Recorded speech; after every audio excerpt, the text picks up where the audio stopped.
Hello there everybody, Sam's Trains here, welcome back to the railway and welcome to another Thomas and Friends video. Now today, as often I say, I'm going to attempt something that I've never tried before. Now this is an idea that has been suggested quite a few times by WithAZX001 Minecraft, Train Dudes Incorporated, Marielle Cordero and Jake Gregory, people like that. So thank you all for this idea, and that is to have a relay race. So I have done races before of course, where two engines would race each other around the track, but I want today's race to feature 10 engines and they all take a small portion of the track each in order to produce a winner right at the end.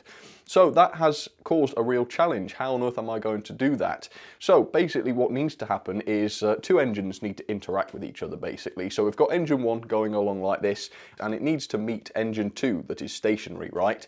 So when engine 1 meets engine 2, engine 1 needs to stop and engine 2 needs to carry on, sort of passing the baton if you like. So I have a bit of an idea. I wanted the method that I take to be easy to do so that you guys can try it at home. So let me show you what I've come up with and I'm hoping it's going to work. I haven't actually tried this yet.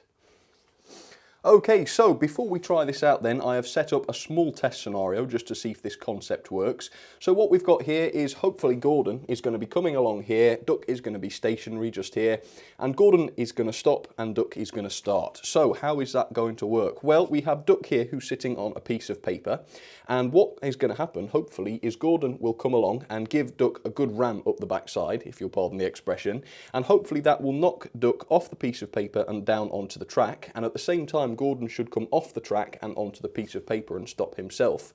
So, I haven't tried this yet, so whether or not it's actually going to work, I can't say for sure, but let's give it a try. So, Gordon, take a bit of a run up, if you will.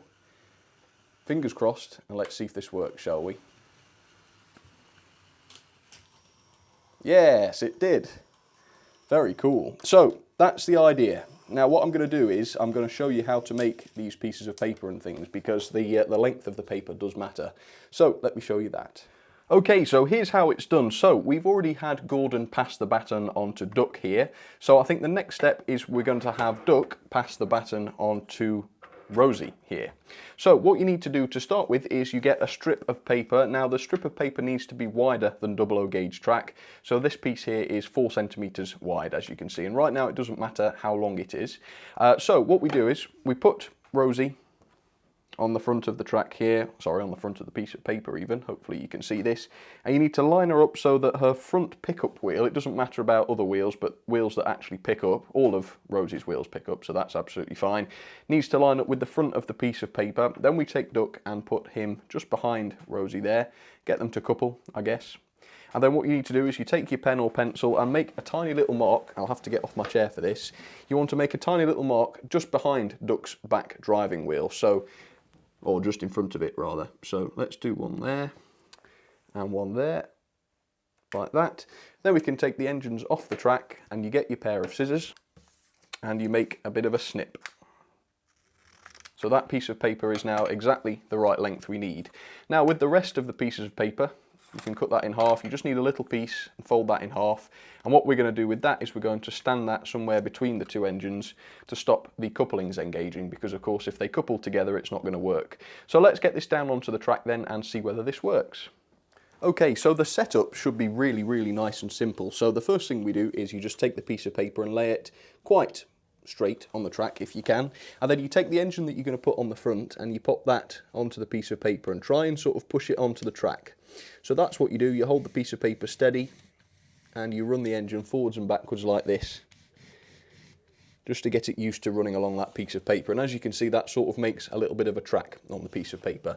So then what you do is you line up the front engine, so that's Rosie in this case, with the front of the track, give it a little bit of power to make sure nothing's moving, and it shouldn't be. So that's okay. Then you take the little flap of paper we made and you pop that just behind old Rosie there. And then you take Duck and you do the same thing to him, making sure the power's off. So we start him just behind Rosie here.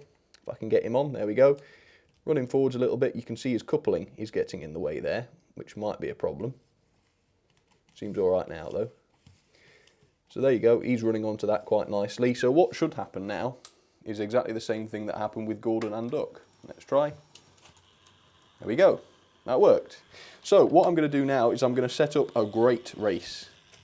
Well, there we go, it worked backwards too. Ooh, that's interesting. So I'm going to set up a great race. We're going to have Team Thomas on this track, we're going to have Team Real Life on this track, and we're going to see who wins. So I'm going to go and set that up right now, and I will see you in just a second.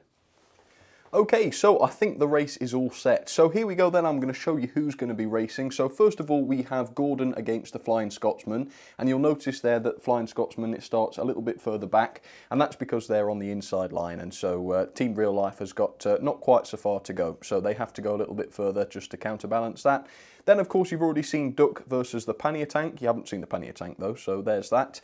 Then they're going to move on a little bit further down the line towards the USA Dock Tank, so that's quite cool. Again, Real Life versus Team Thomas there. Then they're going to go around the layout a little bit towards Gordon's Hill, where we have, let's see here, Percy versus the GWR 101 tank, so quite similar locomotives there.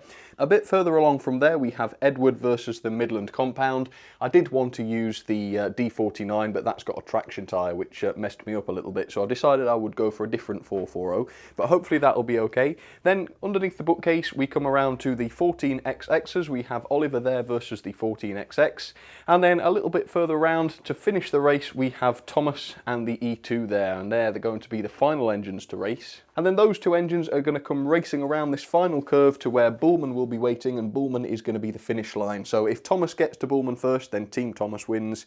If the E2 gets to Bullman first, then Team Real Life wins. So that's going to be how this is going to work. So I'm going to set up some more cameras. I'm going to do this live. I'm not just going to do it many times and edit it together. It's going to be all in one take. So let's get ready, shall we? Let's get ready. Alright folks, well I think we're about ready to begin now. I'm going to be holding one of the cameras, this one, the one that you're looking at right now. So things might get a little bit shaky as I start these off. So, as I say, not tested this. I don't know what's going to happen. Maybe it will fail, maybe it will work completely perfectly. I really don't know, but any second now when I flick the switch, Gordon and the Flying Scotsman are going to start moving, and hopefully they will both trigger Oliver there and the Pannier Tank. Not Oliver, Duck, I'm sorry. I'm getting all confused. Right, so how can I hold the camera? Okay, I think we're ready. Go. All right, they're off.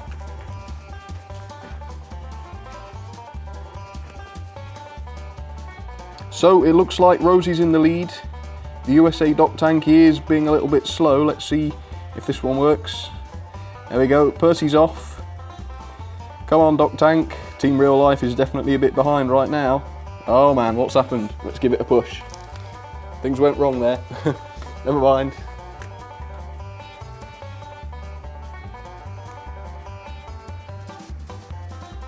All right. Oh, so the 440s are coming now. Blimey. So the Midland Compound actually took a bit of a lead there. And Oliver's stopped. No. Come on, Oliver. Go, go, go. Blimey, there's debris absolutely everywhere. Oh, it looks like the E2 has done it, folks. Looks like the E2 did it. All right, so it looks like Team Real Life just managed to steal it at the end. So let's work backwards and figure out what happened. So we know that the E2 got there first. I actually missed seeing what happened here, but obviously it looks like the 14XX got there before Oliver did. And then up here there was a bit of an issue. Let's go and have a look. So one of the red bits of paper has been sort of stranded there. I don't know really what happened with that. And then also when Edward met Oliver, let's see if we can get a closer look. Is there any evidence there of what happened? Well, maybe Edward's front bogie has come off and Oliver failed to start, so I had to give him a little bit of a push there. The Midland Compound worked perfectly though, and let's go back the other side of the bookcase and see what happened there. So Percy and the 101 performed just perfectly, as they should do. That was absolutely fine. And then the other second issue happened here. Rosie was perfectly okay against Percy, but then the American USA Dock Tank actually got caught, and I don't exactly know what happened there, but I remember pulling her off the track and giving the GWR 101 a bit of a push. But apart from that, it did work absolutely perfectly. Let's work back and have another look at how the first engines got on. So yep, the two panniers were absolutely fine. That seemed to work just about okay, although I think Duck was the first to arrive there. If we check the footage, let's have a look. Well, I can't see the footage right now, but you will know because I'll have just played it. And then, of course, as we know, the two Gresley Pacifics worked as they were supposed to, which is really, really good. So overall, I think that was a good, fair race. I had to help both teams once in just a small way, just to give two of the engines a little nudge that had stopped. So I don't think that's particularly unfair. I think they both had one bit of help. So I think it's Team Real Life that wins it. Only just, and I think Team Thomas was winning for a good portion of the race. I think it was that Midland compound, actually, that was quite fast, and that beat Edward quite a bit. Either way, folks, I hope you enjoyed that. Let me know what you thought of that in the comments, and if you'd like to see me do this again, then let me know that as well, and I might just do that. For now though, folks, thank you very, very much for watching. I do hope you enjoyed that, and I will see you all very, very soon. Alright, cheers everybody.